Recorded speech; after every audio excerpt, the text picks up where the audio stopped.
Hello and a very good evening. You're watching the news at 6 on Rajya Sabha television with me, Frank Pereira. Here are the headlines.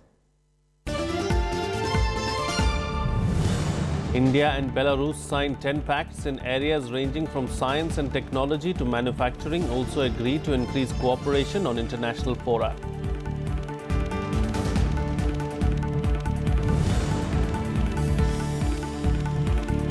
AIADMK removes Interim General Secretary VK Shashikala from the top post, also cancels TTV Dinakaran's appointment and all those done by him.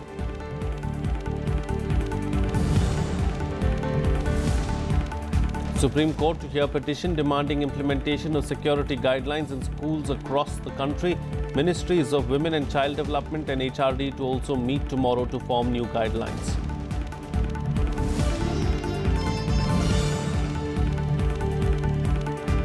And North Korea rejects fresh UN sanctions brought by the US against it. It also warns America of dire consequences. China says latest sanctions must be fully implemented.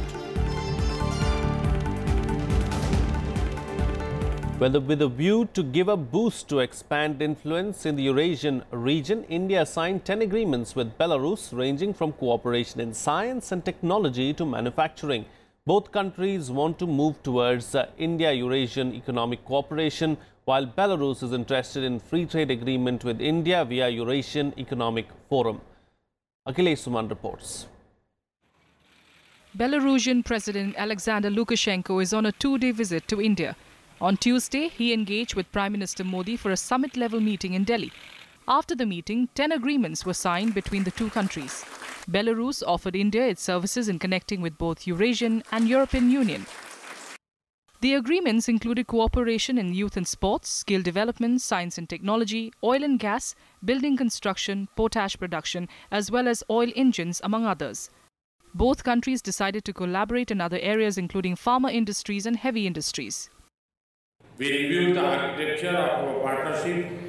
We considered ideas and initiatives for further expanding it.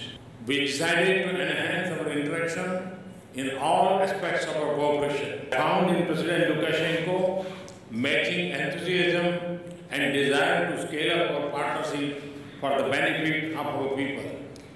С востока на запад, с юга на север, в этом месте создать научно-технологический индустриальный парк, где будут созданы самые выгодные условия для инвестирования.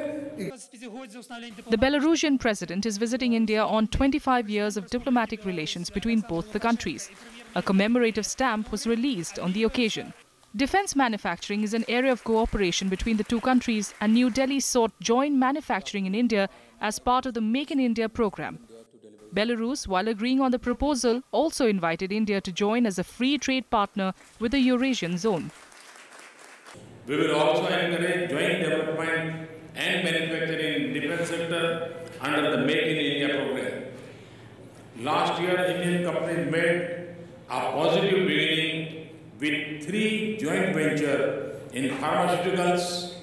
Possibility for partnership also exists in manufacturing of tires, agro-industrial machinery and mining equipment. По международной повестке дня у нас нет практически никаких расхождений.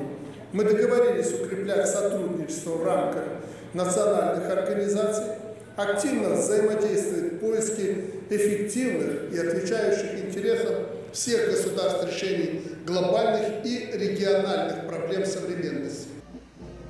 Earlier on Tuesday, Lukashenko was accorded a ceremonial welcome at Rashtrapati Bhavan. He then met President Rajnath Singh and Vice President VK Shashikala, who apprised him of great trade opportunities in India and also the scope of people-to-people relations. Belarus is situated at the junction of Eurasia and European Union. It also has very good manufacturing technology, even for the heavy industries. The relationship is growing and is good for India. Akhilesh Suman for Rajya Sabha television with camera person Manoj in Delhi. Well, Japan's Prime Minister Shinzo Abe will visit Ahmedabad on Wednesday to participate in the 12th India-Japan Annual Summit. While the summit meeting will take place on Thursday, Shinzo Abe and Prime Minister Modi will hold a road show on Wednesday, all the way from Ahmedabad Airport to Sabarmati Ashram. The move is directed towards showing bonhomie between the two leaders. On September 14th, Abe and Modi will attend the groundbreaking ceremony for the ambitious Mumbai-Ahmedabad high-speed rail project, commonly referred to as the Bullet Train project. In the summit meeting, they will also review all aspects of the relationship and engage in giving impetus to cooperation in trade, economy and defence. Discussions on regional issues like South China Sea, Pakistan, North Korea and China will figure prominently. Our shared values of openness, democracy and respect for the rule of law and a high degree of convergence in the political, economic and strategic interests provide an enduring basis for a strong partnership between India and Japan. And we are confident that Prime Minister Abe's visit will present an occasion to demonstrate this concretely. Home Minister Rajnath Singh concluded his 4-day visit to Jammu and Kashmir today. Speaking to media persons in Jammu, Rajnath Singh said that the centre is trying to give equitable development to all the 3 regions of the state, Jammu, the Kashmir Valley and Ladakh. He said that the Union government has decided to give 3,000 jobs to migrants from the Kashmir Valley and 1,080 crore rupees has been sanctioned to the state under this head. He also announced that compensation for families who lose loved ones in ceasefire violations has been increased from 1 lakh rupees to 5 lakh rupees. Referring to the increasing ceasefire violations, the Home Minister said Pakistan is not showing interest in improving relations with India, adding that the Indian forces will create such conditions that they will be forced to stop the violations along the LOC. लगातार मैं देख रहा हूं कि 214 से हर वर्ष 400 से ज्यादा 400 बार से कहीं अधिक सीज फायर वायलेशंस ये पाकिस्तान के द्वारा किया जा रहा है और मैं कह सकता हूं कि अंततोगत्वा इस सीज फायर वायलेशन के सिलसिले को पाकिस्तान को बंद करना होगा क्योंकि हमारी सेना हो अथवा हमारी बॉर्डर सिक्योरिटी फोर्स के जवान वो उन्हें मुंहतोड़ जवाब दे रहे हैं और ऐसे हालात पैदा करेंगे कि उन्हें मजबूर होकर सीज फायर वायलेशन आज नहीं तो कल बंद करना ही पड़ेगा. Well, in other news now, the General Council meeting of unified AIADMK on Tuesday removed the party's interim General Secretary VK Shashikala from the top post. The meet was led by Tamil Nadu Chief Minister E. Palanisamy at the party headquarters. It also cancelled the appointment of TTV Dinakaran and the appointments made by him. Here's more details. The AIADMK party on Tuesday passed a resolution to sack jailed VK Shashikala from the post of General Secretary in a general body meet of the two factions in Chennai. It said the party cannot accept anyone else other than its eternal General Secretary, the late J. Lalita. The general body meet also annulled all appointments made by Shashikala and former Deputy General Secretary TTV Dinakaran.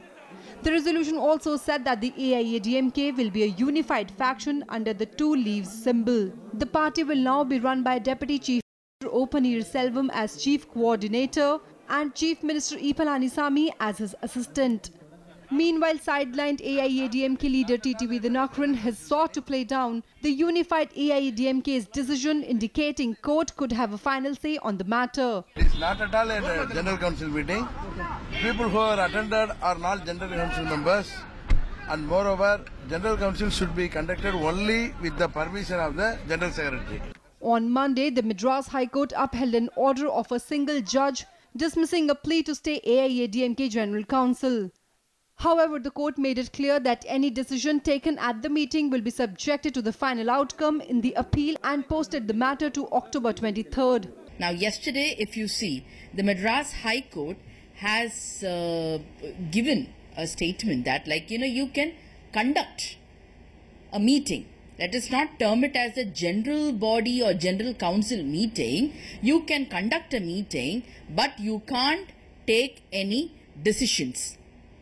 The decisions will be taken or will be considered following the verdict which will happen on the 23rd of October. Leader of opposition MK Stalin has said his party will move a no-confidence motion against the government in the event of the assembly being convened. Earlier in the day, Stalin also moved the Madras High Court seeking a floor test in State Assembly. He also met Governor Rao to stress the need for an immediate floor test in the Assembly on Monday. Bureau Report, Sabha TV. Well, the BJP today lashed out at Congress Vice President Rahul Gandhi over his speech at a US university.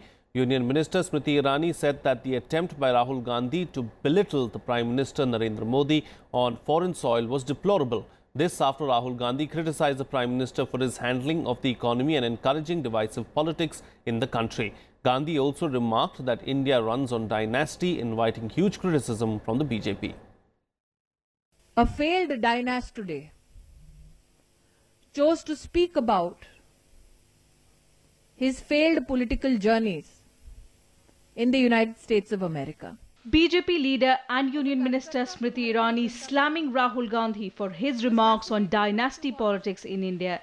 She said the Congress Vice President's comment that dynasts and dynasties were the fulcrum of Indian democracy were an anomaly, as she went on to point out the modest background of the President, Vice President and the Prime Minister.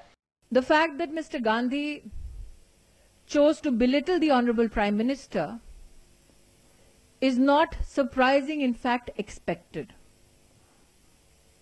But what is to be said is that after failing to connect with the people of India, Mr. Gandhi chooses a platform of convenience for berating his political opponents. Irani also took strong exception to Rahul Gandhi's attack on Prime Minister Narendra Modi. Today, the Honorable Prime Minister, born in a village in Gujarat to a poor family, is the Prime Minister after receiving resounding support from the people of our country. The President, born in a marginalized community family, today has risen the ranks on his own merit. The Vice President, born in the family of a farmer, after years of activism, is being blessed with the opportunity of leading the nation as the Vice President. These three dignitaries at the highest constitutional positions in our country are in themselves an indication that Indian democracy thrives and gives an opportunity to merit and is not beholden to dynasty. The Congress defended the party vice president's remark. Shri Rahul Gandhi's response to questions and a reference to dynasty. Yes, it's true that there are dynasties in India. There have been dynasties in every country of the region, in Asia, in Europe, in Africa, in America. I'm talking of North Americas, both United States of America and Canada. That is what North America is, even if you look at today. In his speech at the University of California, Rahul Gandhi had accused Prime Minister Narendra Modi of divisive politics, of creating space for terrorism in Jammu and Kashmir and ruining the economy with decisions like demonetization. Gandhi had also said that he was absolutely ready to take up an executive responsibility if his party asked him to do so. Bureau Report, Rajya Sabha TV. Well, Union Ministers Maneka Gandhi and Prakash Javadekar will hold a high-level meet on Wednesday to set strict guidelines for schools across the country. Meanwhile, the Apex Court has agreed to hear a plea seeking implementation of existing guidelines to ensure safety and well-being of children in schools across the country.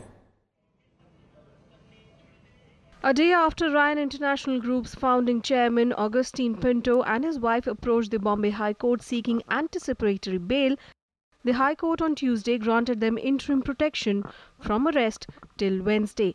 This in connection with the murder of 7-year-old Pradyumna Thakur in the school's premises in Gurugram.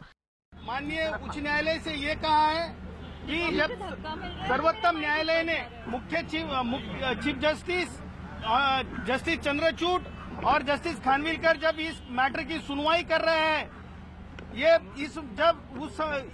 इस matter में ये court कोई भी order ना पास करे जब तक कि सुप्रीम कोर्ट ये मैटर सुनवाई कर रहा है, ये हम कहा और हमने बेल एप्लीकेशन का विरोध किया। राज्य सरकार ने ये कहा कि बंबई की सिमिलर केस में ट्रांजिट बेल के अंदर सुप्रीम कोर्ट ने बेल नामंजूर की थी और ये जो उनका युक्तिवाद था ये माननीय न्यायालय ने स्वीकारा नहीं। उन्होंने कहा कि नहीं, हम कल तक की इनको ये देते हैं, छुटकारा देते हैं।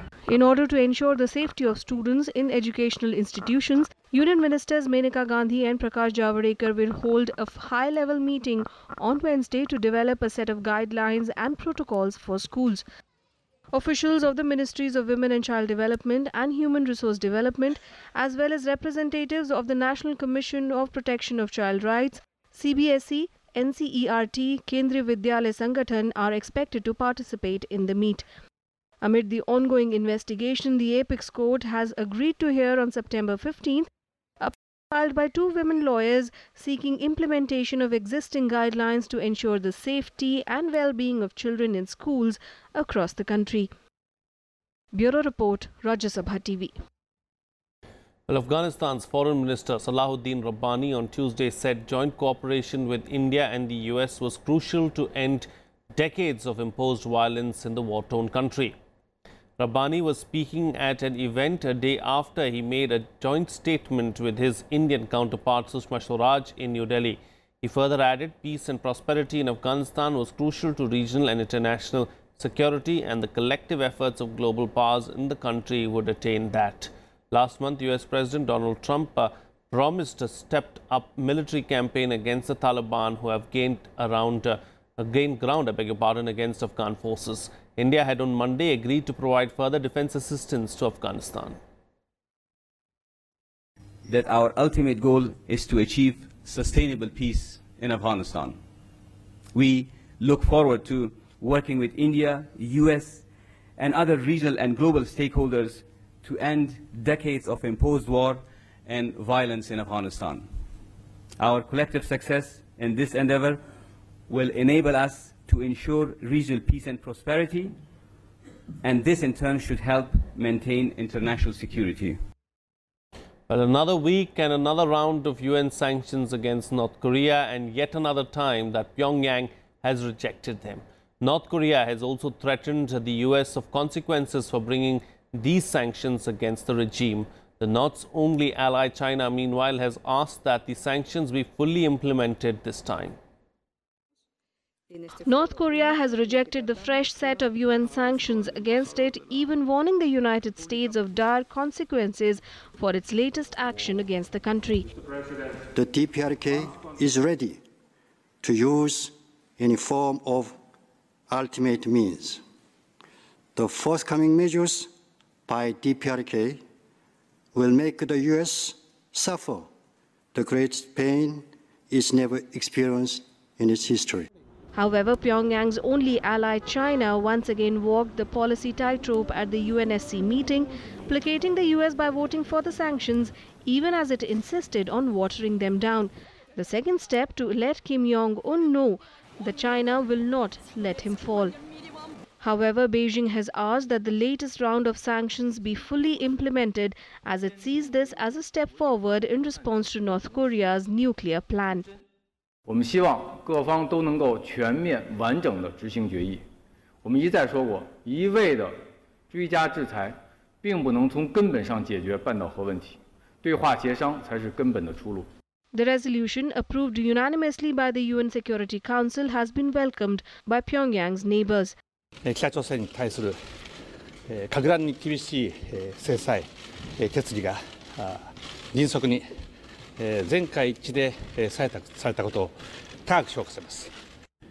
これまでにない高いレベルの圧力をかけ、そして北朝鮮の政策を変えさせることが大切です。 북한은 더 이상 국제사회의 단호한 의지를 시험하려 들지 말고 외교적 고립과 경제적 압박에서 헤어나올 수 있는 유일한 길은 완전하고 불가역적이며 검증 가능한 핵 폐기를 위한 대화의 테이블로 나오는 길뿐임을 다시 한번 강조합니다.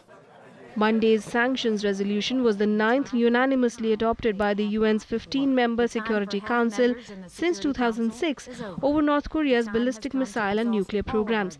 The sanctions include a ban on condensates and natural gas liquids, a cap of 2 million barrels a year on refined petroleum products, a cap on crude oil exports to North Korea at current levels, and a ban on textile exports from North Korea. A tougher initial US draft was softened to gain the support of China and Russia. Bureau Report, Rajya Sabha TV. Well, storm-hit Floridians returned to shattered homes earlier today as the remnants of Hurricane Irma pushed inland, leaving more than 65% of the state residents without power. Irma's storm surge saw many areas inundated, including historic levels in at least 3 counties. Here's more. 10 people are dead across the United States, with 6 confirmed fatalities in Florida, 3 in Georgia and 1 in South Carolina as a result of the storm. U.S. Senators Marco Rubio and Bill Nelson undertook an aerial survey of the worst-hit islands of Florida Keys, the low-lying island chain south of mainland Florida, where winds at the speed of over 200 kilometers per hour lashed the island on Sunday. More than 4 million homes continue to remain without power throughout Florida, and more than 6 million people have been ordered to flee their homes. Florida Governor Rick Scott has said that the state has a long road ahead before it fully recovers from the impact of Hurricane Irma a day after the storm tore through Florida. The water is not working, the sewer is not working, and there's no electricity. So it's very tough. The National Guard, and this is Adjutant General Michael Calhoun, they've already gone all the way down the Keys, and all the bridges are passable, the roads are passable. However, there's clearly some bridge damage. There's clearly road damage. My heart goes out to the people in the Keys. I mean, there's devastation. And you know, I just hope everybody, you know, survive. At least 40 people have died in the Caribbean since the deadly storm hit the islands last week. Irma killed at least 10 people in Cuba, 14 in the French island of Saint Barthélemy and Saint Martin, and 1 in Barbuda. Most of the deaths were either caused by collapsing buildings or electric shocks. According to experts, insured property losses in Florida from Irma are expected to run from 20 to 40 billion US dollars. Basic property loss in terms of commercial production, factories, service industries, and what have you. In addition, you're going to have infrastructure damage and private property. So all combined, I think 25 to 30 billion is relatively low. Irma has been downgraded to a tropical depression, having moved through Georgia and into Alabama by early Tuesday morning. Irma's arrival in Florida came around 2 weeks after Hurricane Harvey claimed about 60 lives and caused property damage estimated at $180 billion after devastating the Gulf coasts of Texas and Louisiana with heavy rains and severe flooding. Irma made its first landfall on Barbuda Island last Wednesday as a Category 5 hurricane with winds up to 290 kilometers per hour. Barbuda suffered absolute devastation, with 30% of properties demolished and 99% of buildings damaged. Bureau Report, Rajya Sabha TV. Well, let's now shift focus and bring you up to speed with some sports news in Sports Beat. The Indian women's hockey team held on to a 2-2 draw against Belgium junior men's team in a closely fought match in Antwerp. Nikki Pradhan and Vandana Kataria scored 1 goal each for the Indian side. The women in blue will now play the ladies Den Bosch in their third match of the Europe Tour on Thursday.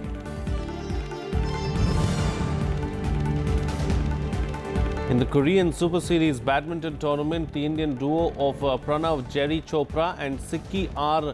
Nilakuri lost their mixed doubles match against Indonesian pair of Praveen Jordan and Debbie Susanto, 21-13, 19-21, 15-21. The Indian duo started well but lacked consistency. The second set was a close call as Chopra and Nilakuri grabbed points at equal intervals but lost the set by 2 points. The final set belonged to the Indonesian duo, who defeated the Indians with a margin of 6 points. Los Angeles has received its formal go-ahead to host the 2028 Olympics, getting a thumbs up from the International Olympic Committee's Evaluation Commission on Wednesday. The full IOC will award the 2024 Games to Paris and the 2028 Games to Los Angeles. LA will receive up to $2 billion from the IOC, which is up to $300 million more than it would have gotten for the 2024 Games. That's it on this newscast. Do stay tuned for the big picture on the other side.